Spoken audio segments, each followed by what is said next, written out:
Wahai penyampai ilmu, orang yang berucap ke, bercakap dalam kelas ke, maupun dia seorang guru ke, ustaz-ustazah ke, maupun dia seorang pengarah dalam sebuah syarikat yang sedang membuat mesyuarat ke, anda seorang penyampai ilmu.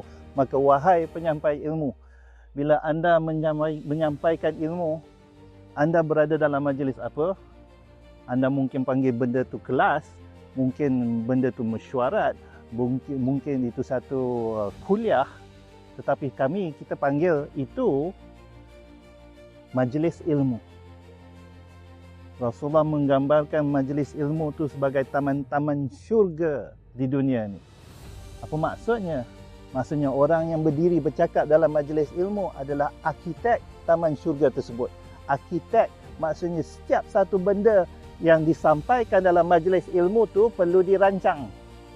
Perlu dirancang terperinci. Perkataan yang digunakan, muzik yang dimainkan, macam mana duduknya orang, macam mana pandangan kita kepada peserta yang berada depan kita, murid-murid yang berada kat depan kita. Setiap satu aktiviti yang kita lakukan, lagu kita mainkan, semuanya mesti dirancang.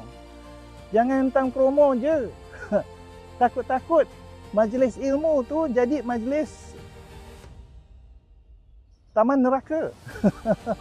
Yang buat orang hilang, lari, tak nak datang, malas nak dengar, buka handphone.